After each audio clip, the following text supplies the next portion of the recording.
আর ও নবী কয় বছরে নবী হয়েছে এই নিয়ে আজ ফতোয়াবাজি করি অন্ধকার করছে। তাহলে ওটা যদি মুসলমান থাকতো তার কথা মানতাম, ও তো কাফের হয়ে গেছে। সূরা আনআমের 50 নম্বর আয়াত, সূরা হুদের 31 নম্বর আয়াত। আমি দলিলগুলো লম্বা করে বলতে পারছি না, খুব তাড়াতাড়ি তাফসিরে যাব। এই দুইটা আয়াত অনুযায়ী এদেশে আজ হাজারো মানুষ এই কথা যারা বলে আল্লাহর ধন রাসূলুল্লাহকে দিয়ে আল্লাহ গায়েব হয়ে গেছে, বিশ্বাস করে কেউ যদি মন থেকে কথা বলে ও কাফের। আল্লাহর দনেরা সুলকি দিয়া গেলেন আল্লাহ গায়েব হইয়া, রাসূলের ধন খাজা পাইয়া। কাফেরের জানাজা পড়া জায়েজ আছে? বলেন। মাওলানা মামুনুল হক আর আমি এক জায়গায় ছিলাম আপনাদের এই কাশিমপুরে, 3টা বছর পাশাপাশি রুমে। ওনাকে প্রতিদিন প্রায় মাঝে মাঝে আমারে বলতো, হামজা যদি বের হতে পারি জীবনে কোনো কাফেরের জানাজা পড়াবো না, যাবো না। বিষয়টা নিয়ে আপনি এত কঠিন কেন? মাঝে মাঝে আমার ব্যাখ্যা দিত, দেখো কাফেরের জানাজা পড়া জেনে শুনে কি হারাম, কথা বলে না কেন? রাসূলুল্লাহকে আল্লাহ নিষেধ করেছিলেন তার চাচার জানাজা পড়তে, কবরে যেতে। সূরা তাওবার 113 নম্বর আয়াতে আল্লাহ দলিল দিয়েছে। সূরা তাওবার 84 নম্বর আয়াতে দলিল আছে। আল্লাহ পাক যদি রাসূলুল্লাহকে কথা বলতে পারে আপনার আপন চাচা আবু তালেব, তাও তার কবরের কাছে যেতে পারবেন না, দোয়া করতে পারবেন না, কারণ লোকটা মুশরিক। লোকটা কি?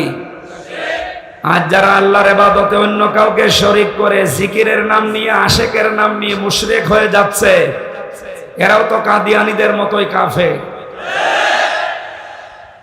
খ্রিস্টান মিশনারি কাদিয়ানীরা যা করছে নীরব আন্দোলনের মাধ্যমে, আর এরা সরব আন্দোলন শুরু করে ওরা ওদের কাজকে এগিয়ে দিচ্ছে। এই জন্য ওদেরকে থামার জন্য আহ্বান জানাচ্ছি। আমরা আছি এই ঝামেলায়, আর কি শুরু করেছে আল্লাহ জানে।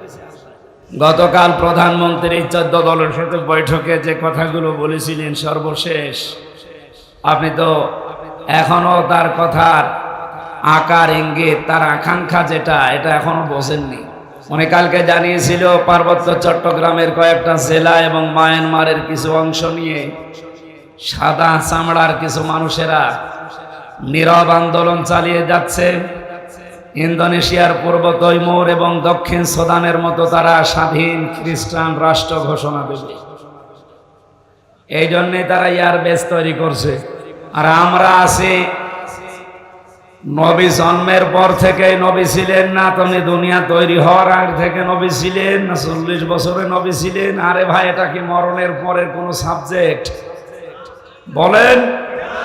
উল্টা পাল্টা জিনিসকে আপনি ইস্যু বানিয়ে আজ মানুষের ভেতরে যেটা আরম্ভ করেছেন, যেদিনে স্বাধীন দেশটা টুকরা টুকরা হয়ে খণ্ড বিখণ্ড হয়ে স্বাধীনতা হারিয়ে ফেলবেন, ওরা যদি সত্যি সত্যি প্রধানমন্ত্রীর এই আকাঙ্ক্ষা বা আশঙ্কা যেটা, এটা যদি সত্যে পরিণত করতে পারে, আর করবে, তার প্রমাণ পূর্ব তৈমুর আর দক্ষিণ সুদান, কিছুদিন আগের কথা।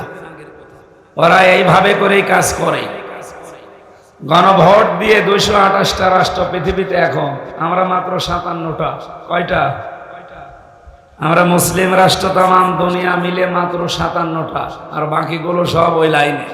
মনে করছেন না সব তো খ্রিস্টান না, হিন্দু আছে, বৌদ্ধ আছে, ইহুদি আছে, মাজুসি আছে, কে বলেছে? ও সবই এক। আল্লাহ তাআলা জানিয়েছেন, ইয়া আইয়ুহাল্লাযীনা আমানু লা তাত্তাখিযুল ইয়াহুদা ওয়ান নাসারা আউলিয়া বা'দুহুম আউলিয়াউ বা'দ। ঈমানদারেরা কখনো ইহুদি খ্রিস্টানদেরকে বন্ধুরূপে গ্রহণ করবা না, কারণ এরা একে অপরের বন্ধু। তার মানে 200 কোটি মুসলমান বাদ দিলে 650 কোটির উপরে মানুষ এখনো থাকে। ওরা বাকি জাতিতে যাই হোক, সব কিন্তু রসুনের পেছনের মতো এক। মুসলমান টাইট করার জন্য সবে।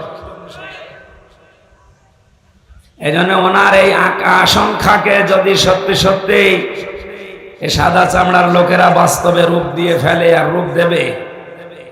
17 সালে মাত্র এই বান্দরবন এলাকা, পার্বত্য এলাকাতে মাত্র 224টা গির্জা ছিল।